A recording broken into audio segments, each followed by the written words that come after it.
وہ کہ پریشان ہونے کی ضرورت نہیں، جہاں تک تائی امی کی بات ہے اتنا کچھ سننے کے بعد تائی ابو کسی نہ کسی طرح ان کی زبان تو رکیں گے نہ۔ اس نے سمجھایا تو زرش نے سر ہلایا۔ تم ماما کو کچھ بھی نہیں بتاؤ گی ٹھیک ہے؟ اس نے یقین چاہا تو نوشین مسکرا دی۔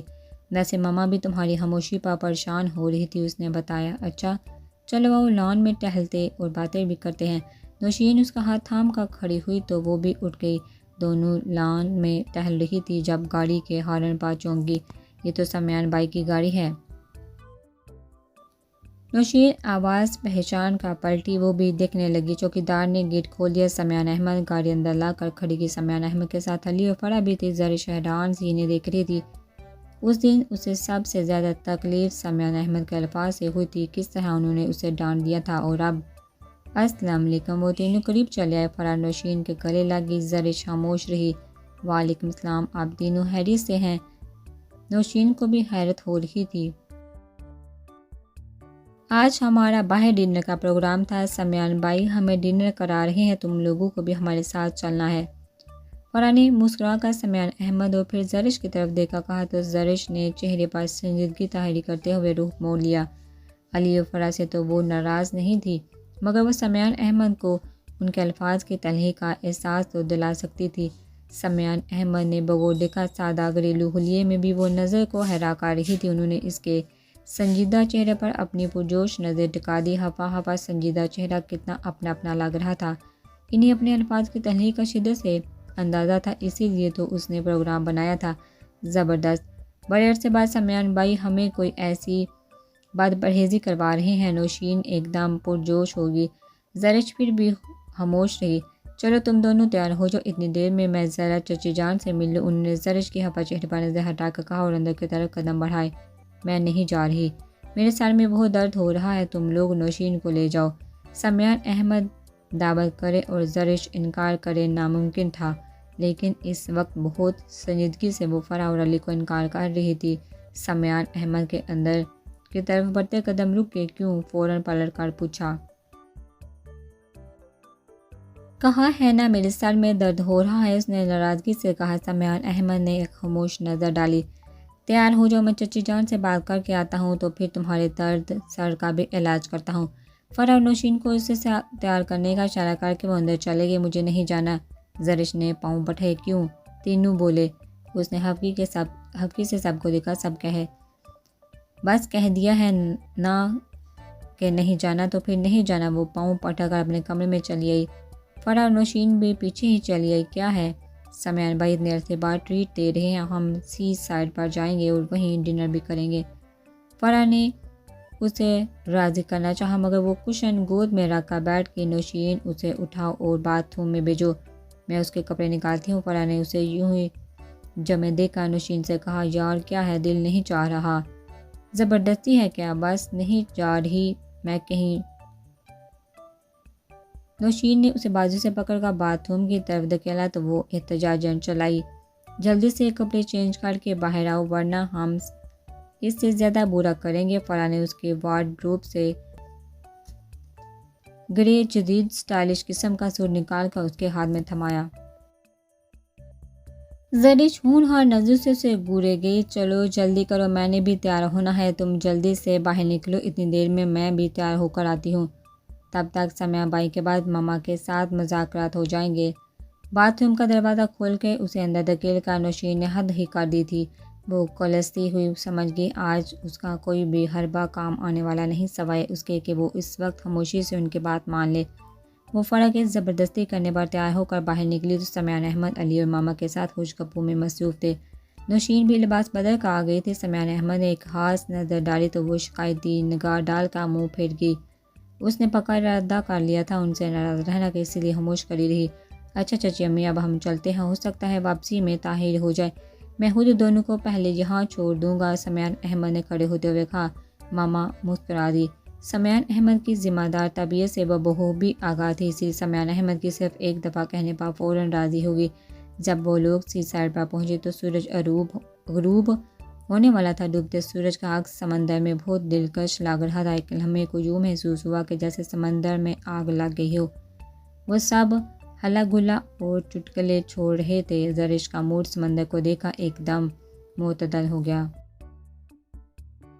وہ تو سمندر کی دیوانی تھی، وہ ڈوبتے سورج کا منظر سمندر کے پانی میں دیکھنا سونے پر سہاگا۔ وہ مبہوت سی آگے بڑھ رہی تھی، فرار نشین اسے آوازیں دیتی رہ گئی، مگر پانی کی لہروں کے تعاقب میں وہ بہت آگے تک چلی گئی۔ جوتے وہ فرا کے پاس ہی اتار آئی تھی، ننگے پاؤں گیلی ریت پر چلتے پانی کی لہروں کو پیچھے چھوڑنا اس کا سب سے دلچسپ مشغلہ تھا جو وہ ساحل سمندر پر سر انجام دیا کرتی تھی۔ شکر ہے تمہارا موڈ تو بہتر ہوا، اپنے عق میں اسے سمیان احمد کی آواز سنائی دی تو وہ اپنے ہی خیالوں میں چونک کر انہیں دیکھنے لگی۔ وہ جینس کے 5-6 گھٹنوں تک فولڈ اس کے ساتھ ہی چل رہے تھے۔ زرش کو ان کے چہرے کی دھیمی مسکراہٹ دیکھ کر یاد آیا وہ تو ان سے ناراض تھی، اب تو بات ہی نہیں کرے مجھ سے۔ اس نے فوراً ناراضگی کا اظہار بھی کر دیا۔ آہستہ آہستہ سورج سمندر میں ڈوبتا جا رہا تھا، صرف ہلکی ہلکی سرخی باقی تھی جو ہر طرف چھائی ہوئی تھی۔ ایسی ہی سرخی زرش کے چہرے پر بھی تھی، خفا سی، ناراض سی۔ وہ دھیرے سے ہنس دیے۔ بھئی ایسا کیا قصور ہو گیا ہے مجھ سے؟ انہوں نے اس کے ہمراہ چلتے ہوئے پوچھا۔ زرش نے ناراض نظروں سے دیکھا۔ بہت برے ہیں آپ، کتنی بری طرح ڈانٹ دیا مجھے، یہ بھی خیال نہ کیا کہ میں کتنی ہرٹ ہوئی ہوں گی۔ اس کی زبان سے اب بھی شکوہ بول رہا تھا مگر حب کی نہیں تھی، وہ ایسے ہی دل کی مالک تھی۔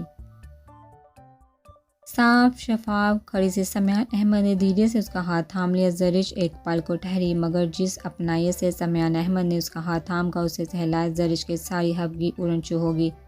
آپ نے ایسا کیوں کیا؟ I am sorry.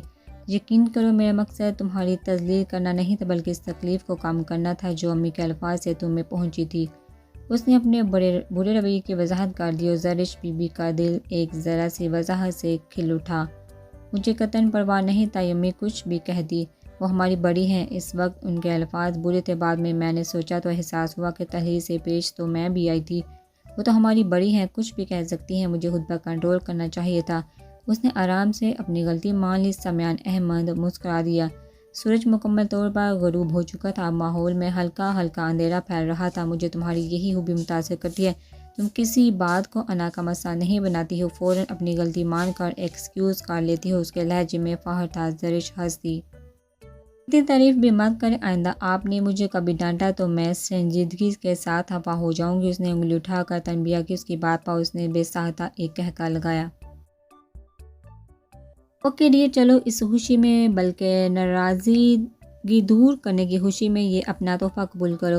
اس نے مسکرا کر جینس کی جیب میں ہاتھ ڈال کر کچھ نکالا اور اپنی بند مٹھی زرش کے سامنے کر دی۔ کیا ہے یہ؟ بند مٹھی اس تجسس سے دوچار کر رہی تھی۔ بوجھ لو، اس کا موڈ اسے ایک دو پل تنگ کرنے کا تھا۔ اس وقت زرش کے ہمراہ بہت فریش تھا۔ مجھے نہیں پتا، مٹھی کھولے دکھائیے نا۔ وہ بالکل بچی بن گئی اور مٹھی کھولنے کی کوشش کرنے لگی۔ اس نے بےتابی محسوس کر کے سمیان احمد نے خود ہی اپنی مٹھی کھول دی۔ زبردست! سمیان احمد کی صاف شفاف ہتھیلی پر زنجیر اور بینڈل کی صورت میں تحفہ دڑا ہوا تھا۔ زرش نے ایک لمحے سمیان احمد کی پھیلی ہتھیلی کو دیکھا اور پھر زنجیر اور بینڈل کو دیکھا۔ وہ جھجک گئی۔ اتنا قیمتی تحفہ اٹھائے کہ نہ اٹھائے، کیوں پسند نہیں آیا؟ اسے جھجکتے ہوئے ہاتھ پیچھے کھینچتے دیکھا سمیان احمد نے پوچھا۔ نہیں، بہت اچھا ہے مگر بہت قیمتی ہے، اس نے جھجکتے اٹکتے کہہ دیا۔ وہ ہنس دیا۔ تم سے زیادہ نہیں، انداز منی حصہ، لیکن آنکھوں کی چمک اس سے زیادہ۔ اس نے یہ کہتے ہی اپنی ہتھیلی سے لاکٹ اٹھا کر زرش کے سامنے لہرایا۔ یہ لاکٹ بالکل فرا کے لاکٹ کی طرح کا تھا، بس پینڈل دل کے شیپ کا تھا اور درمیان میں ZS کے الفاظ کن تھے۔ میں نے تو یوں ہی کہہ دیا تھا آپ تو۔ اسے اپنی بات یاد آ گئی جو فرا کا لاکٹ دیکھا اس نے سمیان احمد کی اپنی گھر آمد پر کہی تھی، اور اب یہ لاکٹ فرا کے لیے لاکٹ خریدتے ہوئے مجھے قطع احساس نہیں ہوا تھا کہ مجھے تمہارے لیے بھی لینا چاہیے۔ بعد میں تمہاری بات پر مجھے احساس ہوا اور فوراً آرڈر دے کر بنوا لیا۔ بس تمہیں دینے کا خیال نہیں آ رہا تھا۔ فرا کا لاکٹ تھوڑا سا چینج ہے، پھر وہ اس کے نام پر تھا، جبکہ یہ تمہارے نام پر اسپیشل بنوایا ہے۔ کیوں اچھا نہیں یا لینا نہیں چاہتی؟ زرش نے لاکٹ کی طرف ہاتھ نہیں بڑھایا تھا، اسی لیے اس نے سنجیدگی سے ٹوکا۔ نہیں اچھا ہے، مگر وہ پھر اٹک گئی۔ نظریں ہارٹ شیپ کے پینڈل پر کند الفاظ ZS پر جمی تھی۔ فرا کا لاکٹ FS ہی الفاظ پر تھا، جبکہ زرش بھئی پکڑ بھی لو ادھر، وہ تینوں ہمارا انتظار کر رہے ہیں، جلدی کرو۔ اس کا انداز بالکل لاپرواہ تھا۔ زرش نے ایک نظر اس کو دیکھا، پھر لاکٹ کو راہن میں اپنے سے کافی دور فرانشین اور علی کو ریت پر بیٹھے خوش گپیاں کرتے دیکھا۔ تھینک یو سو مچ۔ ایک لمحے کو اس نے سوچا، پھر اس نے مسکرا کر لا کر تھام لیا۔ لا کر زرش کی ہتھیلی پر تھا۔ زرش کو اپنی ہتھیلی عجیب سے احساس سے بکتی محسوس ہوئی۔ اس نے فوراً سمیان احمد کو دیکھا، وہ مسکرا رہا تھا۔ اس نے فوراً نگاہیں پھیر لی۔ اب اس کو پہن لو، اس نے واپسی کے لیے قدم بڑھاتے ہوئے کہا۔ وہ بھی ساتھ بولی، جی گھر جا کر ماما کو دکھاؤں گی، پھر پہنوں گی۔ لا کر کو مٹھی میں بینچے وہ قدم سے قدم ملا کر سمیان احمد کے ساتھ چل رہی تھی۔ ڈنر کے بعد وہ لوگ وہاں مزید 1 گھنٹہ ٹھہرے، پھر واپس لوٹ آئے۔ راستے میں سمیان احمد نے ان سب کو ان کی فرمائش پر آئس کریم کھلائی۔ دونوں جب گھر واپس پہنچی تھکن سے برا حال تھا، لیکن اس تھکن کے باوجود دونوں فریش تھی۔ وہ انہیں گیٹ پر اتار کر چلے گئے تھے۔ دونوں کھلکھلاتی ہنستی اندر چلی آئی۔ شائستہ بیگم لاؤنج میں موجود تھی، شاید ان کا انتظار کر رہی تھی۔ دونوں ٹھہر گئی۔ السلام علیکم ماما، ان کے سلام کا انہوں نے سر سے ہلایا اور جواب دیا۔ دونوں ہی ان کے دائیں بائیں وہاں بیٹھی۔ کیسا گزرا آج کا ڈنر؟ دونوں کے چمکتے دمکتے چہرے دیکھا انہوں نے پوچھا۔ ذرا کھلکھلائی۔ بہت اچھا، سمیان نے ہمیں بہت انجوائے کروایا ماما، انہوں نے مجھے یہ لا کر بھی دیا۔ اس نے فوراً ہتھیلی ماما کے سامنے پھیلا دی۔ اس نے لا کر ابھی تک نہیں پہنا تھا۔ بڑی حفاظت کے ساتھ وہ سارا وقت مٹھی میں چھپائے رہی تھی۔ شائستہ بیگم نے ایک نظر زرش کے جلملاتے چمکتے چہرے پر ڈالی اور دوسری نگاہ زرش کی پھیلی ہتھیلی میں دڑے قیمتی لا کر پر نوشین جانتی تھی وہ دیکھ چکی تھی، سو وہ بھی ماما کی رد عمل کی منتظر تھی۔ شائستہ بیگم نے لاکر اٹھا لیا۔ ہارٹ شیپ میں بنے لاکر میں کندہ لفظ ZS پر ان کی نگاہ ٹھہر گئی تھی۔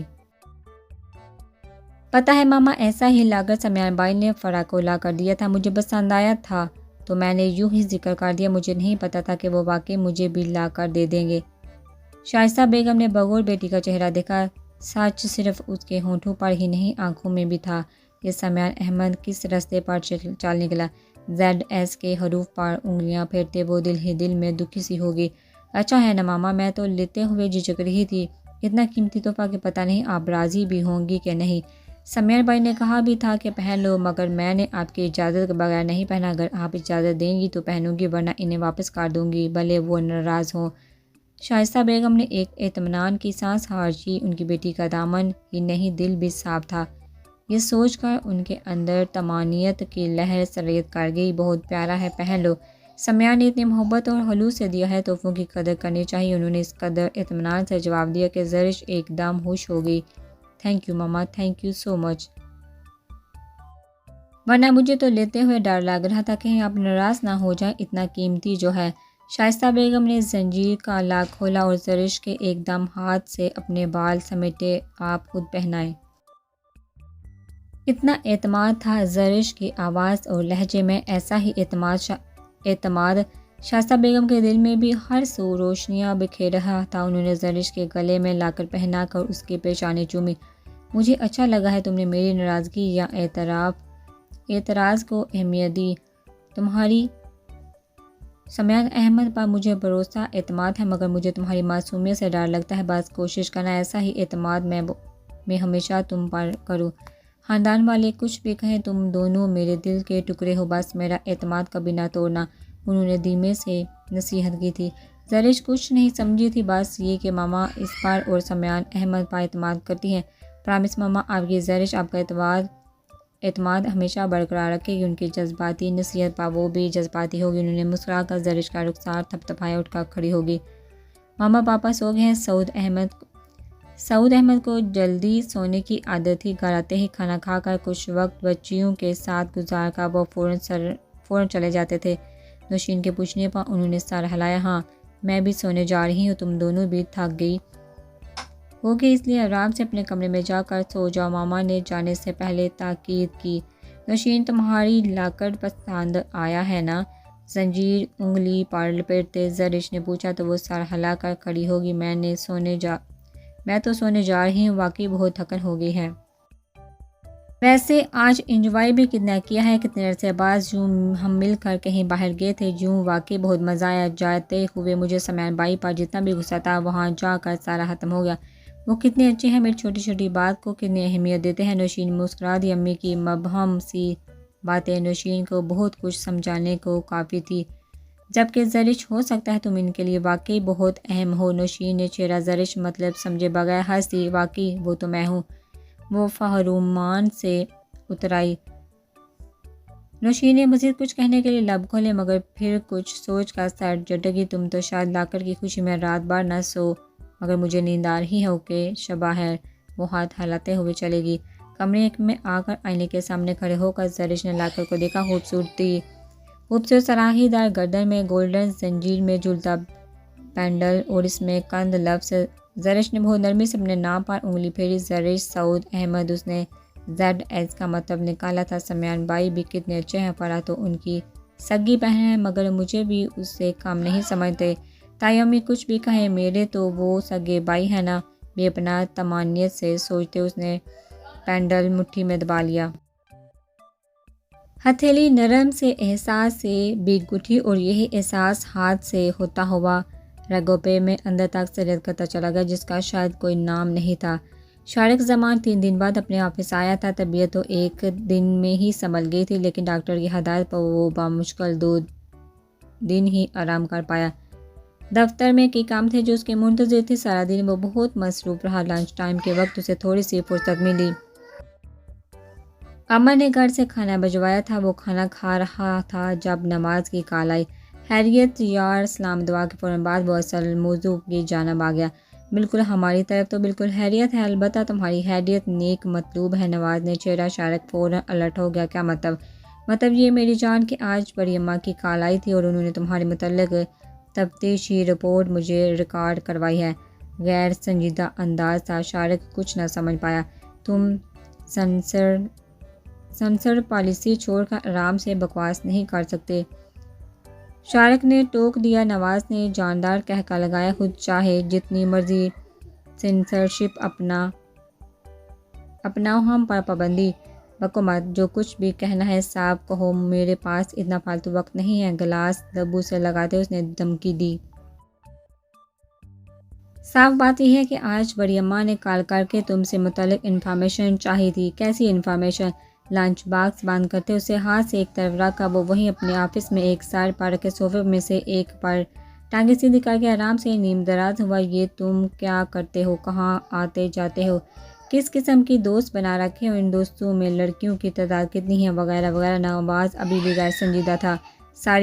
اس ساری بکواس کا مطلب بہت واضح، وہ تمہاری ٹانگوں میں زنجیر۔ میرا مطلب ہے بیوی کی صورت میں بیڑی ڈالنے کا سنجیدہ قسم کا ارادہ رکھتی ہیں۔ لڑکی ڈھونڈنے کی مہم کا آغاز وہ میرے ذریعے یعنی میری فراہم کردہ معلومات کو استعمال کر کے تمہاری مشکوک سرگرمیوں سے شروع کریں گی۔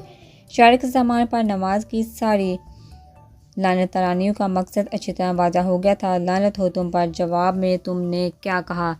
صوفے سے اٹھ کر وہ اپنے محسوس چیئر پر بیٹھا۔ مجھے کیا کہنا ہے؟ بڑی امی جو پوچھتی گئی اچھے بچوں کی طرح بتاتا گیا کہ موضوع کے موصوف کے کس قسم کے دوست ہیں۔ کبھی کبھی ینگسٹ کلب میں کیوں حاضری دی جاتی ہے؟ وہاں کس قسم کی مخلوقات پائی جاتی ہے اور اس مخلوقات میں صنف نازک کا کیا رول ہے؟ خدا جھوٹ نہ بلوائے، کچھ بھی تو نہ چھپایا آخر کو میرے دوست کی زندگی کا سوال تھا۔ شارق زمان اس کی ساری بکواس پر تپ اٹھا تھا۔ جی چاہا وہ سامنے ہو اور ٹیبل پر پڑے، پیپر ویٹ اٹھا کر اس کے سر پر دے مارے۔ نواز آئی ول کل یو۔ شارق کا غصے سے برا حال تھا۔ میں نے تمہیں پہلے بھی کہا تھا کہ اپنے آپ کو درست کر لو ورنہ کسی بڑے کو مجھے تمہارے پیچھے لگانا پڑے گا۔ اس کے غصے کے جواب میں نواز نے بہت سنجیدگی اور تحمل سے کہا۔ شارق نے لب بھینچ لیے۔ میں یہ قدم کبھی نہیں اٹھاتا اگر اس رات تمہارا ایکسیڈنٹ نہ ہوتا۔ وہ تو ہلکا سا ہی ایکسیڈنٹ تھا، مگر خدا نخواستہ کچھ سیریس بھی ہو جاتا تو جانتے ہو کیا ہوتا؟ بڑی اماں تو سنتے ہی مار جاتی۔ نواز کا لہجہ از حد سنجیدہ تھا۔ اب تم بتاؤ کیا خیال ہے تمہارا اس بارے میں؟ سنجیدگی سے اس نے پوچھا۔ شارق جواباً کچھ نہ بولا۔ شارق کو خود کو اعتدال پر لانے کے لیے کتنی جدوجہد کرنا پڑ رہی تھی یہ صرف وہی جانتا تھا۔ وہ اپنی سرگرمیوں کے معاملے میں بہت حساس تھا۔ خاندان کے لوگوں میں اسی لیے تو وہ بہت گلتا ملتا نہیں تھا کہ اپنی حامیوں سے بہت بھی آگاہ تھا۔ اپنی کمزوریوں کا دوسروں کی زبان سے تذکرہ وہ شاید کبھی سہ نہ پاتا، اسی لیے ہر کسی سے ملنے سے اجتناب کرتا تھا۔ صرف ایک نواز ہی تھا جو اس حد تک جا سکتا تھا کہ اسے اکثر اچھے برے کی تمیز سکھانے بیٹھ جاتا۔ بہت برا کیا تم نے۔ اس کا مطلب ہے کہ آئندہ مجھے تم سے بھی محتاط رہنا ہوگا۔ اپنی کمزوریوں کا تذکرہ یوں نواز کے منہ سے سن کر اس کے اندر اضطرابیت اور وحشت سے بھرپور ایک لہر اٹھی۔ وہ اچھا تھا یا برا، نواز کو کوئی حق نہیں تھا کہ اماں کے سامنے اس کی کمزوریاں آیا کرتا۔ وہ دل ہی دل میں نواز سے سخت خفا ہو گیا۔ سنو تو، انہیں ابھی تو کچھ نہیں بتایا سوائے اس کے کہ ان کا لاڈلا کسی ایک خاص لڑکی سے دوستی نہیں رکھتا۔ تمہاری اگر کوئی پسند ہے تو بتا دو، میں بڑی اماں تک معاملہ پہنچا دوں گا۔ آگے تمہاری قسمت، تم نہیں سدھرو گے۔ تمہاری یہ طنز میرا کچھ نہیں بگاڑ سکتے۔ اچھی طرح جانتے ہو کہ شادی اور دعوت سے متعلق میرے کیا نظریات ہیں۔ پھر بھی وہ سمجھ گیا کہ نواز اسے ستانے کے لیے زج کر رہا تھا۔ ایک دم ریلیکس ہو کر اس نے کرسی کی پشت سے سر ٹکا دیا، یوں جیسے فراغت ہی فراغت ہو، جبکہ ٹیبل فائل سے بڑی پڑی تھی جو کہ اس کی توجہ کی منتظر تھی۔ مانتا ہوں ہمیں کہ تم کتنے پتھر ظالم بقول تمہاری محبوباؤں کے ہارڈ سٹون بن چکے۔ تم تو سمجھنا تو پتھر سے سر پھوڑنا ہے، تمہیں سمجھانا تو پتھر سے سر پھوڑنا ہے۔ شارق کا اطمینان محسوس کر کے نواز نے اس کی طبیعت صاف کرنا چاہتی شارق ہنس دیا۔ جب جانتے ہو تو پتھر ہر بار یہ غلطی کیوں کرنے لگ جاتے ہیں؟ محبت کرتے ہیں ہم تم سے، تم جن راہوں پر چال نکلے ہو، تم کو تو شاید کسی کی کیا اپنی بھی پرواہ نہیں رہی، مگر میری جان ہمیں تمہاری بہت فکر ہے۔ پل پل تمہارے لیے فکر مند رہتے ہیں۔ شارق اس کی محبت سے لبریز آواز میں تفکر اور پریشانی محسوس کر کے حقیقتاً متاثر ہوا۔ اس کزن کی حیثیت سے بھائی جیسا رہبر دوست ملا تھا۔ پھر قدر کرتا ہوں تمہاری، یہ تمہاری زبان کی مٹھاس اور تم لوگوں کی بے لوث محبت ہی ہے یا جو مجھے ابھی اس مقام پر لے کر نہیں کی جہاں سے واپسی شاید ناممکن ہو۔ وہ خود بھی اس حقیقت کا اعتراف کر رہا تھا۔ تو پھر تم چھوڑ دو یہ سب کچھ، یہ کام، یہ لوگ، یہ دوست اور راتوں کو کلبس میں جانا۔ لوہا گرم دیکھا نواز نے فوراً چوٹ لگانے کا ارادہ کیا۔ شارق اچھی طرح سمجھتے ہوئے ہنس دیا۔ چھوڑ دوں گا اور کچھ؟ وہ اس وقت بالکل نارمل موڈ میں تھا، ہونٹوں پر خوبصورت مسکراہٹ تھی۔ اور یہ کہ شادی کے لیے مان جاؤ یار، تمہاری زندگی میں شخصیت میں آہستہ آہستہ خود بخود ایک ٹھہراؤ آ جائے گا۔ یہ شاید ممکن نہیں۔ ایک دو دفعہ اس موضوع پر سوچا بھی تو عورت ذات سے نفرت ہونے لگی ہے۔ اب تو ہر عورت میں بدر آرا کا عکس ہی دکھائی دیتا ہے۔ شہوانہ روپ جھلکتا ہے اور ان گنت ایسی لڑکیوں کا جن کے ساتھ وقت تو گزارا جا سکتا ہے مگر شادی کبھی نہیں کی جا سکتی۔ شارق کا انداز قطعاً تھا، نہیں یار، ہر عورت کو ایک ہی نظر سے مت دیکھو۔ پھر وقت پاس کرنے والی لڑکی بھی شادی کے قابل نہیں ہوتی۔ تم ان لڑکیوں سے ہٹ کر سوچو، اپنے خاندان میں ارد گرد، یا پھر اماں سے کہہ دو وہ خود ہی کوئی لڑکی دیکھ لیں گی۔ وہ کہہ رہا تھا اور شارق زمان کی آنکھوں میں چلملاتا عکس آ ٹھہرا تھا، سیدھا صاف شفاف مانگ، چاندنی بکھیرتا چہرہ، روشن ستارہ آنکھیں جن کی گہرائیوں میں کوئی اگر ڈوب جائے تو شاید کبھی ابھر نہ پائے۔ شارق یار، تم سن رہے ہو نا کہ میں کیا کہہ رہا ہوں؟ شارق کا دھیان بٹ گیا تھا، نواز پکار رہا تھا۔ شارق نے ایک دم اپنے آپ کو سنبھالا، عجیب سی وحشت اور اضطراریت آنکھوں میں سمٹ آئی۔ یار میں نے کتنی دفعہ کہا ہے کہ میرے ساتھ اس ٹاپک پر بات مت کیا کرو۔ اس رات بھی تم نے موضوع چھیڑ دیا تھا اور میں نے بامشکل ٹالا تھا، اور اب بھی اس کے لہجے میں تنہی سمٹ آئی۔ کیوں تم ساری عمر یوں ہی گزار دو گے کیا؟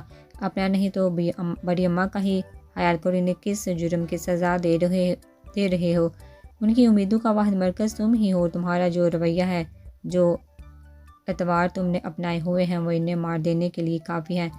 بہت دکھ سے وہ کہہ رہا تھا۔ شارق کے اندر بھی ایسا ہی دکھ ہچکولے کھانے لگا۔ سوری یار، تمہاری ہر بات سر آنکھوں پر، اس سلسلے میں مجھے مجبور مت کرو، میں خود کو کسی کے قابل نہیں سمجھتا۔ کبھی اس موضوع پر بات مت کرنا، آج تفصیلی بات ہو گئی ہے، یہی کافی ہے۔ اس وقت بہت لمبی بات ہو گئی ہے، اجازت دو یار، ابھی بہت سارا کام باقی ہے، دیگر امور پر بھی کبھی طویل بحث کریں گے جب کبھی ملاقات کا موقع ملے گا۔ تو شارق زمان نے خود موبائل آف کر دیا۔ دوسری طرف نواز ہیلو ہیلو کرتا رہ گیا۔ موبائل آف کر کے اس نے ٹیبل پر پھینک دیا۔ میں سوچ رہا تھا کہ پاک دامن عورت کسے کہتے ہیں؟ شارق زمان کو اپنی ہی آواز اپنے ارد گرد گونجتی محسوس ہوئی۔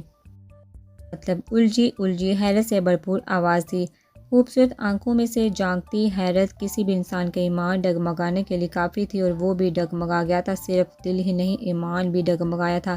ایک لمحے کو دل چاہا کہ وہ اسے پاک دامن عورت کی تشریح سمجھائے۔ اگر وہ اس وقت کوئی پیش قدمی کرتا تو وہ کچھ بھی نہیں کر سکتی تھی، لیکن اگلے ہی لمحے وہ سنبھل گیا اور ایک دفعہ پھر بھٹک گیا۔ گاڑی اس سے بے توازن ہو گئی تھی۔ آئی ایم سوری، میرا دھیان بھٹک گیا تھا۔ اس نے اپنے بہک جانے کی توجہ بیان کی۔ آپ کا دھیان تو لگتا ہے ہر وقت بھٹکا رہتا ہے۔ کس قدر تلخی تھی آواز میں۔ اس وقت اگر گاڑی بے توازن نہ ہوتی تو شاید بہت کچھ بے توازن ہو جاتا۔ کرسی کی پشت سے سر ٹکائے وہ صرف ایک ہی چہرے کو سوچ رہا تھا۔ بہت سی باتیں یاد آ رہی تھی۔ میرا احسان تو تم مجھے کیوں یاد آئی ہو؟ کیوں میری بے عنوان زیست میں اپنے نام کا بیج بونے آ جاتی ہو؟ کیوں؟ وہ ذہن کے دریچے سے چمٹ جانے والے خیالات سے لڑبڑا، خود سے الجھ پڑا۔ تنگ آ کر اس نے اپنا سر ٹیبل کی صاف شفاف چکنی سطح پر ٹکا دیا۔ دس از ناٹ فیئر یار نواز، ناٹ فیئر۔ گہری گہری سانس لیتے وہ صرف یہی الفاظ بڑبڑایا تھا۔ سید احمد اپنے کمرے میں کتاب ہاتھ میں لیے ورق گردانی میں مصروف تھے جب دروازہ ناک کر کے فرح چائے کا مگ لیے اندر داخل ہوئی۔ ابو جان چائے، اس نے کپ ان کی طرف بڑھایا۔ انہوں نے مسکرا کر تھام لیا۔ جیتی رہو، آؤ بیٹھو۔ انہوں نے بستر کی طرف اشارہ کیا۔ شکریہ، مگر مجھے کل کالج کے ٹیسٹ کی تیاری کرنی ہے۔ فرح بیٹھنے کی بجائے کھڑی ہوگی۔ وہ دھیمے سے مسکرائے، شفقت آمیز انداز میں بیٹی کو دیکھا۔ ٹھیک ہے جاؤ، انہوں نے بہت محبت سے کہا تھا۔ فرح پلٹ آئی۔ سنو بیٹا، اپنی ماں کو کمرے میں بھیج دینا۔ اچانک کچھ سوچتے انہوں نے عقب سے آواز دی تو فرح تحیر سے پلٹ کر انہیں دیکھنے پر مجبور ہوگی۔ بڑے عرصے بعد انہوں نے اس انداز میں کسی کے سامنے اس طرح اپنے کمرے میں بلایا تھا۔ وہ سارا اسباب میں ہلا کر باہر نکل آئی۔ امی، ابو آپ کو بلا رہے ہیں۔ فرح نے اطلاع دی۔ وہ جو لاؤنج میں بیٹھی اخبار پڑھ رہی تھی وہ چونکی۔ سید احمد نے انہیں اپنے کمرے میں بلایا ہے؟ انہیں یقین نہیں آ رہا تھا۔ مجھے حیرت اس قدر ہوئی کہ یہ بھی یاد نہ رہا کہ سامنے بیٹھی بیٹی ہے۔ فرح سر ہلا کر رہ گئی۔ طاہرہ بیگم الجھ گئی۔ سب اپنے اپنے کمروں میں جا چکے تھے۔ فرح نے چائے بنائی تھی۔ عموماً رات کی چائے وہی بناتی تھی، سب کو سرو کر کے انہیں بھی دی تھی۔ ابھی آدھا ہی کپ پیا تھا کہ یہ پیغام ملا۔ انہوں نے باقی آدھا کپ بھی ایک دو گھونٹ میں ختم کیا۔ فرح پیغام دے کر جا چکی تھی۔ لگتا ہے آج سید احمد کا پھر لڑنے کا موڈ ہے۔ ان کی سوچ صرف یہی تک پہنچ جاتی تھی۔ سید احمد کے کمرے میں جانے سے پہلے انہوں نے سارا گھر چیک کیا تھا۔ ساری لائٹس آف کر کے وہ کمرے کی طرف روانہ ہوگی۔ اس کمرے میں وہ پہلی دفعہ نہیں جا رہی تھی۔ روزانہ اس کمرے تک کا سفر کرتی تھی، مگر آج سید احمد نے بڑے عرصے بعد خود سے انہیں بلایا تھا۔ ہو سکتا ہے آج قسمت مہربان ہو گئی ہو، سید احمد کو بھی میرا خیال آ گیا ہو۔ دل ہوش فہمی میں مبتلا ہونے لگا، مگر نہیں، سید احمد تو پتھر ہے، ساری عمر اس پتھر میں جھونک نہیں لگی۔ اب قسمت مہربان ہو بھی جائے تو کیا، اب تو دل ہوش فہمی میں مبتلا ہونے کا ہنر بھی بھول گیا ہے۔ وہ آزودگی کی گہری عمیق کھائی میں غرق تھی۔ یہاں روشنی کا کوئی رزن نہ تھا، تاریکی ہی تاریکی تھی۔ دروازہ کھلا تو سید احمد کی نگاہ طاہرہ بیگم کی نگاہ سے جا ملی۔ دونوں طرف ایک دم لگا کہ جیسے فاصلے سمٹ گئے ہو۔ ماؤ سال کرتا ٹھہرا ہی نہ ہو۔ وہی وقت، وہی زمانے آ گئے ہوں جب دل سے آشنا تھا، جب نظر کو پہچانتی تھی، اور اب سید احمد نے ایک نظر ڈال کر پھیر لی اور طاہرہ بیگم درام سے ترہی کی گہرے گڑھے میں دوبارہ جا گری۔ وہ خاموشی سے آگے بڑھ آئی، معمول کے مطابق اپنی جگہ پر جا بیٹھی۔ مجھے تم سے بہت ضروری بات کرنی ہے۔ کچھ پل کمرے میں گہری خاموشی کا راج رہا اور پھر سید احمد کی آواز گونجی۔ طاہرہ بیگم نے الجھ کر دیکھا۔ اس شخص کو کیا ضرورت پڑ گئی کہ مجھ سے کوئی بات کرے؟ سرخ اور سفید چہرے کی خوبصورتی اپنی تمام تار وجاہتوں سمیت ابھی بھی برقرار تھی۔ عمر کا فرق بڑا تھا، مگر ادحال رنگ و روپ وہی تھا۔ طاہرہ بیگم دیکھتی گئی۔ مجھے سمیان سے متعلق بات کرنی ہے۔ ایک دو منٹ انہوں نے انتظار کیا اور شاید وہ پوچھے کہ کیا خاص بات ہے، مگر انہیں چپ سا دیکھ کر انہوں نے مزید کہا۔ طاہرہ بیگم ایک گہری سانس لے کر رہ گئی۔ اس دن آپ نے بات ختم کر دی تھی، اب کیا باقی رہ گیا ہے؟ جو کہنا ہے لہجے میں اب بھی تحلیل کا راج تھا۔ میں اس وقت لڑنے یا بحث کرنے کے موڈ میں نہیں ہوں۔ یہ مسئلہ میری ہی بیٹی کی خوشیوں کا نہیں، تمہاری بھی اولاد کا ہے۔ انہوں نے تحلیل کا جواب تحلیل سے دیا۔ شکر ہے آپ نے یہ نہیں کہا کہ سمیان صرف آپ کی اولاد ہے، میرا اس سے کوئی تعلق نہیں۔ گہرا طعن سا سید احمد اپنی برداشت آزمانے کو لب سیگے۔ میں واضح کر چکا ہوں، تم سے لڑنے یا بات بڑھانے کے موڈ میں نہیں ہوں، انہوں نے پتھروں کی سختی سے کہا۔ طاہرہ بیگم اس کے لہجے کے جواب میں کچھ نہ کہہ سکی۔ سمیان سے میں بات کر چکا ہوں، تم زرش کے لیے راضی نہیں ہو، تمہاری بہن کی بیٹی کے لیے اس لیے میں نے سوچا ہے ہم لوگ سمیان کی شادی کے قصے کو ہی ختم کر دیں۔ انہوں نے بلا تمہید باتیں شروع کی۔ طاہرہ بیگم ناسمجھی میں دیکھنے لگی۔ کیا سمیان شادی نہیں کرے گا؟ جب بات سمجھ میں آئی تو ایک دم تحلیل سے کہہ دیا، جب والدین کے باہمی فیصلے ضد کی کسوٹی پر پرکھے جائیں تو اولاد یہی فیصلہ کرتی ہے۔ یہ میرا نہیں، سمیان احمد کا فیصلہ ہے۔ اب کہ طاہرہ بیگم چپ چاپ دیکھ گئی۔ بہرحال اس کی شادی کی سب سے بہتر عمر یہی ہے، لیکن اس نے خود مجھ سے بات کی ہے، وہ چند سال شادی نہیں کرنا چاہتا، نہ زرش سے اور نہ ہی تمہاری بانجی سے۔ انہوں نے بات کو گھما پھرا کر وہیں لا کھڑا کیا تھا۔ میں اس سے بات کروں گی اس طرح تو وہ بہت دیر کر دے گا۔ طاہرہ بیگم ابھی کچھ متفکر سے کہہ رہی تھی۔ وہ ان کا فرمانبردار بیٹا تھا، بچپن سے لے کر اب تک کوئی ناجائز چیز طلب نہیں کی تھی، اور اب اس کی آنکھوں میں زرش کا عکس دیکھ کر طاہرہ بیگم کو برداشت نہیں ہو پا رہا تھا، مگر اس کا فیصلہ وہ دکھ کی بٹی میں جا گئی۔ میرا خیال ہے موجودہ حالات میں اس گھر کے جھگڑے کو ختم کرنے کے لیے یہی سب سے بہتر فیصلہ ہے۔ اس نے کبھی مجھ سے غلط یا ناجائز خواہش نہیں کی، اس نے مجھ سے التجا کی تھی کہ وہ ابھی شادی کرنا نہیں چاہتا، اس کا یہ فیصلہ ہے، سو تمہیں بھی اب اپنے آپ کو سمجھا لینا چاہیے اس کے ساتھ۔ نہ ہی میں نے کبھی خود زبردستی کی ہے اور نہ ہی کسی کو اجازت دوں گا کہ وہ اس کی زندگی کے اہم فیصلے میں یوں دخل اندازی کرے۔ 2 3 4 سال یا جب بھی فیصلہ کرے گا تب ہی اس کی شادی ہوگی، انہوں نے قطعیت سے کہہ دیا۔ طاہرہ بیگم حیرت سے دنگ رہ گئی۔ سمیان کی آنکھوں میں زرش کا عکس دیکھ کر ان کے دل میں الاؤ سے جلنے لگے تھے۔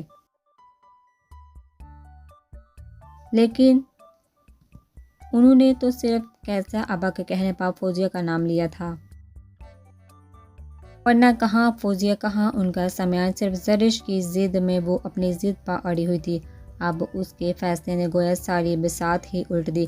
زرش اور فوزیہ کے علاوہ وہ جہاں بھی کہتا میں راضی ہوں، انہوں نے لب کشائی کی۔ سعید احمد ان کی طرف دیکھ کر تلخ اور طنزیہ ہنسی ہنسے۔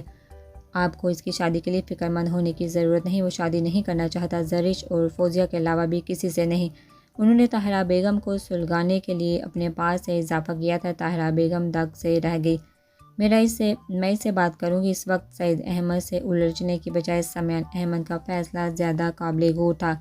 سعید احمد کا لہجہ تک طنز تھا۔ طاہرہ بیگم بمشکل پیس سکی۔ وہ ان دونوں کے علاوہ جس سے بھی شادی کرنے کے لیے راضی ہے، میں اسے اپنے گھر لے آؤں گی اس کی خوشی کے لیے۔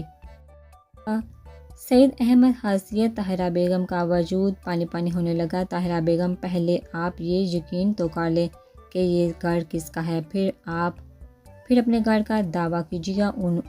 انہوں نے انہیں آسمان سے زمین پر ٹہنے میں ایک لمحہ بھی نہیں لگایا تھا، ایک پل میں 2 کوڑی کا کر دیا۔ آپ میری توہین کر رہے ہیں، وہ سلگ اٹھی۔ تمہاری سمجھ کی بات ہے، ورنہ میں نے تو حقیقت واضح کی ہے۔ وہ آرام سے تکیہ درست کر کے سیدھے لیٹے تھے۔ طاہرہ بیگم لب سی گئی۔